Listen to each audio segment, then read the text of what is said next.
Welcome to Phoenix Fire Gaming. I'm Carl, and today I'm going to teach you how to play the game Courtisans. This has become my new favorite game to introduce new players to board gaming because the rules are very straightforward, it's very easy to teach, and honestly the artwork is phenomenal.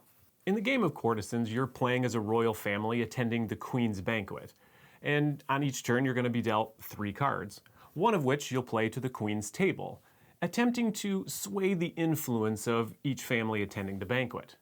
The other 2 cards, one of which you'll keep, the other you'll give to an opponent, again trying to sway each royal family's point value in an attempt for you to score the most points and for your opponents to score the least amount of points. So let's get you learning how to play as fast as we can. Let's go learn how to set it up. To start setup, place the play mat in the center of the table, within easy reach of all players. Next, you're going to shuffle the entire deck of courtier cards, and then you're going to remove a certain number of cards based on the number of players that are playing that game. I'll leave a chart right here in the corner so you can reference that now.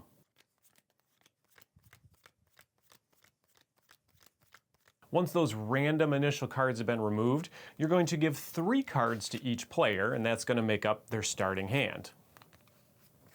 You can leave the rest of the cards nearby to form a draw pile. Lastly, there are 2 decks of special mission cards, 1 blue and 1 white. You're going to give 1 of each of those special mission cards to each player, and those will be their secret objectives over the course of the game. It's just another opportunity to score some endgame points. You're going to keep these a secret from all the other players, and you can put the ones you don't use back in the box. You can look at these cards at any point, you just can't share them with your opponents, nor would you want to. So at that point, you've finished setup, and you can randomly choose a first player and get started playing. The flow of gameplay in Courtisans is pretty straightforward. The starting player is going to play all 3 of their cards on their turn. Once they have played all their 3 cards, they're going to draw 3 more cards into their hand, and it'll be the next player's turn. And each turn will go subsequently around the table with each player playing all 3 cards, drawing back up, and passing turn. The game is going to end when the draw pile is completely exhausted and everyone has played all of their final cards. At that point, we're going to score endgame points and see who won. So let's look at what a turn actually looks like. When you start your turn, you're going to have 3 cards in hand, and you're going to need to play all 3 cards face up into 3 different play areas, one of which is around the Queen's table. When playing cards to the Queen's table, you place the card in the column that matches its artwork, and you can place it either below or above the Queen's table mat. When the game ends, families that have more cards above the table than below are considered esteemed, and alternately, players that have more cards below the table than they do above have been considered fallen from grace. We'll talk about why that matters right now. Of your remaining 2 cards, you're going to play one of them in front of yourself into your own domain, keeping that as one of your families, and your other card you're going to give to an opponent, putting it into their domain. At the end of the game, each card that you have in your domain that's part of an esteemed family is going to be worth 1 victory point. But every card in front of you that's part of a family that has fallen from grace is going to be worth -1 points. And that's true for each other opponent as well.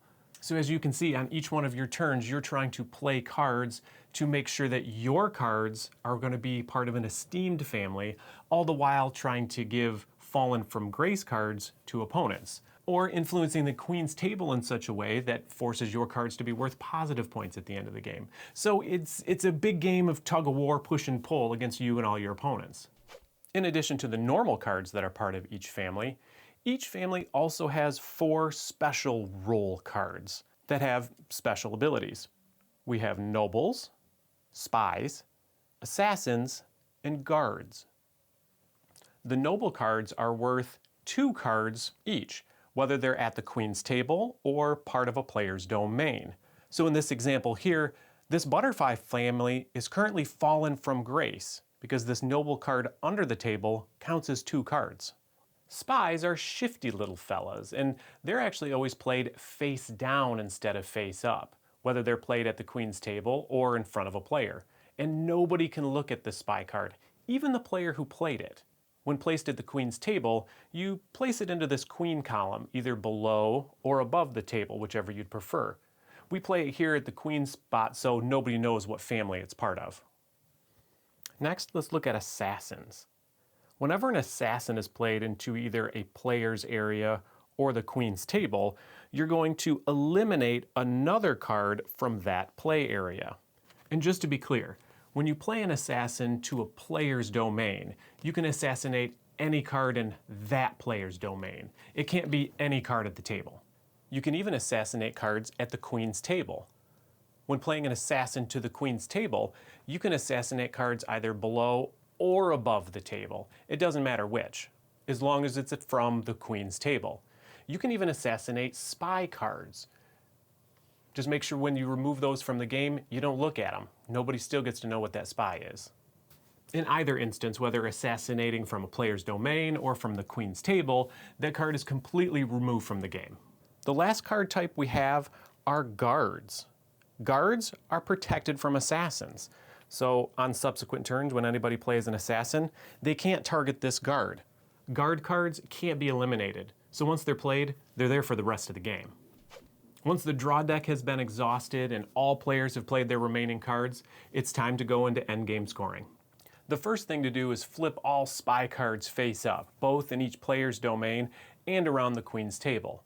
When revealing spies at the queen's table, flip them over and move them into the family that they match, keeping any cards played to the top of the table, above the table, and any cards played below the table, staying below.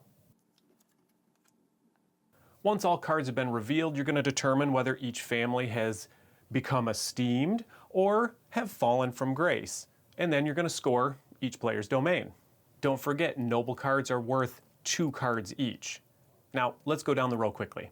Here, the butterfly family has the same number of cards both above and below the table. So this family is considered neutral, and these cards are going to be worth 0 points. The toads have more cards below the table than above, so these toads are considered fallen from grace. The next family, the nightingales, have more cards above the table than below, and so this family is esteemed. And you can go down the rest of the table. I think you get the idea. Each player now scores the cards in their domain based on whether their families are esteemed or fallen from grace. For this player, their butterfly cards are worth 0 points. The toads, being fallen from grace, are going to be worth -2 points for them, while the nightingales, since they were esteemed, are going to be worth 1 point each. Remember that nobles are worth 2 points, so this family is worth a positive 6 points. The hares have fallen from grace, so it's -2 points here.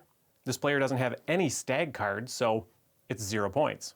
And finally, with the carp cards being esteemed, this family is worth 6 points.